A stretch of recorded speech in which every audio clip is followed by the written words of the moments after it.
Hey guys, so I'm going to do the next chapter, chapter 8 in the keeping room. And again, I have my door open, so you might hear Miss Sophia playing with her toy or her feet clicking around. And Mr. Shadow is currently sitting right next to the light, so if the light changes, it's probably him poking around there. So yeah, let's get into it. Chapter 8. Dear Father, Cornwallis has ridden away on his great white horse with drums and bugles sounding. He's off to fight the ragged troops that try to rid South Carolina of the mighty English army. His replacement here, Lord Rawdon, proves to be even more cruel. Our family was rounded up, told to take only what we could carry with us. It was the horrible Keegan who came for us. When George stumbled with his basket, Keegan prodded him with a musket, and he took pleasure in our dismay at being moved into the tiny quarters where men had recently died of smallpox. Mother, of course, protested. At once Captain Keegan was beside her. My lady does not take to the prescribed new home? He gave her a mocking bow. It was suggested to Lord Rawdon that you might react just so. Shall I repeat to you how his lordship replied? His hideous laugh interrupted his words, and he slapped at his leg with mirth. Tell Mistress Kershaw, says he, that the gallows stand ready if she prefers them for her brats. For a long moment, Mother said nothing. Instead, she stared directly into the face of Captain Keegan. I wonder, sir, what manner of man you are, she said at last, and if ever a mother has loved you. Then she reached for the valise she had set down, and she marched on towards the door of that death cabin. I am about to make one good strike back. So who is in charge is going to really matter, whether you're treated well as a prisoner or not. And with Cornwallis leaving, this second person in charge is really not taking this family's health into consideration and moving them into that area that had been sick. All right, here we go. We sit on the steps of the smallpox cabin. One soldier is left outside the tiny building to guard us. At least Captain Keegan does not stay. My mother insists that we sit here while she looks about inside. We've barely settled when Cato appears with hot water, soaps, and rags. My mother comes to the door. She's surprised. They allowed you to come? She asked Cato. I did not ask their permission, mistress. His dark eyes dance with defiance. Mother and Cato scrub the floors and walls of our new quarters. I will never use those mattresses, Mother says, but she will not allow me to help with the carrying. Instead, when Cato hoists one end, my mother manages the others, as well as could any man. So Cato's taking a risk coming to help clean this area. What does that tell him about how much he cares for their family? Not only is he risking getting in trouble with the British, but he's cleaning an area that had sickness in it. Reckon Mr. Lord Rawdon wanting these for his bed, asked Cato, and we all laugh. It's now night. We're settled upon the floor. Not possible to put hands on the household bedclothes, Cato apologized, but he produced blankets for us, which he managed somehow to secure from the very supplies of the British. Finally, we are resting. Moonlight plays about the door, but it does not light the corners of our new prison, where I imagine smallpox has become a great hairy creature ready to creep along the rough boards towards my sleeping family. So have you ever had that where you're afraid of something and you kind of make it seem like it's a monster that's living in the shadows? I know my mom used to tell me that she thought a pirate lived in her closet, and it just seems so strange to think that my mom was afraid of something like that. So I think it's something that's just universal, like everybody has kind of that feeling. And when I was younger, especially a teenager, I was really bad about putting my laundry away. My dad could tell you all about it. I would just pile it in these big, big piles, and sometimes I would wake up and think that the shape of that was like a monster. So, not, I'd turn the lights on and realize, oh my gosh, it's not a monster, but I would think it was. So even a long time ago, they're kind of imagining things that they're afraid of as creatures. Now I'm good at putting my laundry away. When I'm sure Mother is asleep, I rise, get the one lighted candle the British left on a shelf near the back wall, and place it so that I can see the sleeping little ones. We have no netting, and 2 fat mosquitoes hover over little Sarah's face. Asleep, she looks even younger than her 5 years. Gently, I brush back the golden hair from her round cheek. Suddenly, I fear that I might burst with the almost unbearable need to protect her, and I know that what I'm about to do is right. no matter the consequences for me. I take the candle and move towards the door, hoping a British sentry does not see the moving light and come rushing in to see what I'm up to. To my relief, there is no sudden intrusion. At the doorway, I lean for a moment against the frame, gathering my courage. Not wanting to stare at the stockade, I turn my eyes up to the moon. It's full, a bright ball so close that I think I could toss a pebble and smack it in its middle. I know, of course, that there is but one moon, but do the rays then which bathe us in silver belong to Carolina, or to the British who now possess our land? Ewan, no doubt, would say it is because there is but one moon, one earth, one God, that we men must learn to live in peace. Ewan's little brother and sisters are not being exposed to smallpox, I whisper to the moon. The moon does not reply.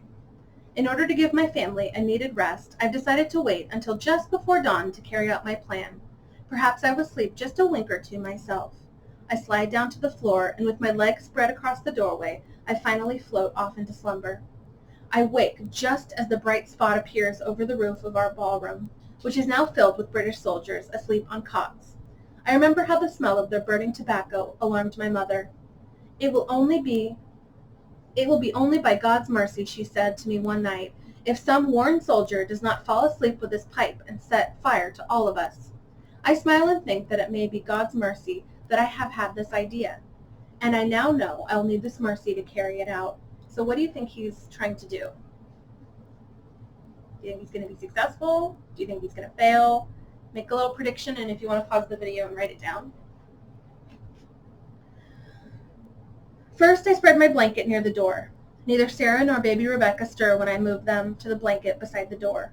George is harder for me to lift, and he moans as I strain to rise with him.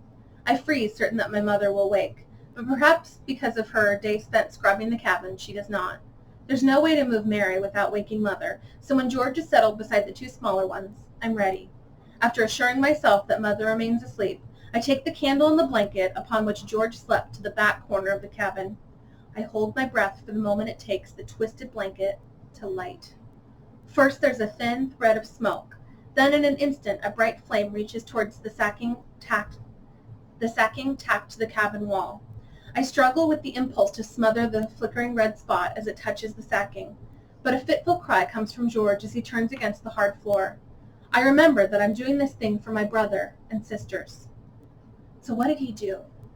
Yeah, so he just lit the cabin on fire. I watch as the flame climbs quickly up the sacking. A crackling sound begins to fill the cabin, and at that exact moment, when it's too late to dash the fire with the water bucket, I scream for Mother. When we're outside, we stand shaking a moment, and I can see the shock of this awakening in the little one's eyes. We stare at the flame. I'm still shaking, but it's not from the cold. I have small hope that the British will see the fire as an accident. Of course, I will not let them blame my mother. What will they do to me? I shrug my shoulders. There'll be no place for my family here now. Surely my mother and the others will be sent to Burndale. They will not be exposed to smallpox there. And there will not be as many British soldiers. My mother turns to me. There's no doubt that she knows what I've done. Joey, how did you start the fire? She asks. The candle and a blanket? I'm quick to add, but there is no danger. I moved them first. With my hand I indicate to the smaller children. I wait for my mother's response, and I notice the sun has changed from a ball of orange to bright yellow. Mother shifts, Rebecca to her other arm, and puts the free one down around my shoulder, and leans her head down to rest against mine. I'm afraid, she whispers. They won't just let us get away with this. Almost before the words are out of Mother, an officer comes to us. You did this on purpose, madam, he says, and I half expect him to draw his sword and run my mother through. Excuse me. No, I step out towards the soldier. With a little cry of protest, my mother reaches towards me, but I pay her no mind. My mother had nothing to do with the fire, sir, I say. It is I who put the candle to the blanket while she slept. And so I am now in chains in the keeping room. I was dragged into the house by an officer and was taken to Lord Rawdon himself. He is a young man, yet his eyes are hard, and he holds his head in the most arrogant way. He watched me as I walked towards him between my two guards. There was a cruel twist to his smile, and I thought that he would surely kill me. Bit of a scrapper, are you, boy? It seemed there was a trace of admiration in his voice, and I began to have hope of being spared. Yes, I said, and my gaze met his straight on. No more. We can't have it. I have no time for childish warfare. There are armies for us to fight. A few day in chains might quiet you." He nodded his head with satisfaction and waved dismissal. Then as we turned to leave, he added, "After that you can serve our men. Make a little slave of you, we will." It does not matter. Just as I hoped, my family is being sent to Burndale. I'm not allowed to say goodbye to Mother, but my spunky little sister sneaks down the keeping room stairs to see me. A guard is on duty at the large front doors, but he seems unaware that I am to see no family. We've had little to say to each other of late, and for a moment there's an awkward silence between us. "It was brave, what you did," Mary says. I smile, glad to be at last her hero. "There's not much time. I hate to leave you behind." She reaches for my hand. "Please don't be mad at me, Joey." I shrug. I'm not mad now. I'm sorry I yelled at her. You'll have Uncle Samuel to make you laugh. Mother's younger brother is a great favorite of Mary's and of mine. I'm proud of the fact that he was the first white person to be born in Camden, and even more of the fact that despite his Quaker upbringing, he went off to Charleston to fight the British. Mary tries to smile. My eyes fall on the books that stand on a small shelf near the table where Ewan and I do lessons. Suddenly an idea comes to mind, and before I can change my mind, I say, "Take some books, Mary, as many as you can carry. You can study them, and when we are together again, I'll talk to you about what you've learned." "Your books?" She seems to doubt her ears. "Yes, it's high time you had some real learning. I'd help you carry them if I could." I hold up my chained hands. "You know, Father does not believe a woman should concern herself with much knowledge from books." Her brow is drawn tight, and she watches my face closely. Father might not always be right. The words come without my having planned them, and they seem to bounce off the brick wall to brick wall. Marian and I stare at each other. Each of us knows that an important moment in my life is occurring. "Won't you need these?" She's already across the room. Gathering books from the shelf. "If ever Ewan is allowed to come again, he'll bring more. Hurry, Mary." When her arms are full, she goes as quickly as she can towards the stairs. Then turning back, she comes to place a quick kiss upon my cheek. At the moment, I can no longer see her form from the doorway. A loneliness, deeper than any I have ever felt, comes over me. Lord Rawdon is true to his word. I spend 3 days in heavy chains that cut into my feet and hands.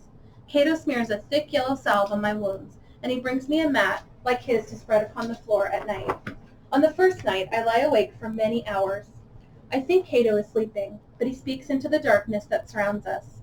"Misery eases some, boy." I sure understand misery. So in our book, Blood on the River, we learned about how Captain John Smith, when he had the chains on him, needed that salve, kind of like Neosporin today, to ease the pain. And they're still going to have the same type of remedies to help with that. If you were interested in learning about the apothecary trade, that would be one where you'd be able to get some information. You might have also noticed that Miss Sophia decided to join us. She loves snuggles, and she hears me talking, and so she said, "Hey, it's time." So I'm going to see if I can get her to lay down just a little bit. Hey, buddy. Come. Lay down. Lay down. Lay down. No. Down. Down. So, down. Lay down. Good girl. All right, that's better. That's better. Good girl. Okay. Also, what's happening with how he's feeling about his father? I mean, something pretty crazy just happened. He said, father might not always be right. Ooh. So change is happening.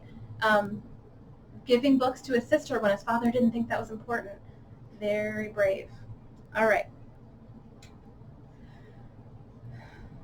Every day since they brings me away from Africa, you know something, boy? I done lost every soul I loves. My mammy, sold. My wife, sold. 3 little children, sold. All gone, just gone. Oh, I know misery. He doesn't seem to expect a reply, and I can think of nothing to say. Down towards the creek, an owl hoots into the night. I hear no sound from the soldiers inside the house, or from those in either army who sleep outside. For a time I try to pretend that no war rages. I tell myself that my father and mother and the children are far asleep upstairs. I say that Cato and I have decided to sleep here in the keeping room as a sort of lark, and that he has fallen asleep telling me the stories of his early, happy life in Africa. Then I give up efforts to create a make-believe world. A war is not easily pretended away. All right, so we're getting a little bit of background on Cato. what has Cato lost? What has Biddy lost? What are these enslaved people experiencing? And how is Joey changing over time? You might do a little quick write about that. All right, you guys, I think I'm going to actually keep going because we are so close to finishing the book. So I'm going to keep chunking them by chapter, but I'm going to make another video for you guys. All right, I'll see you soon.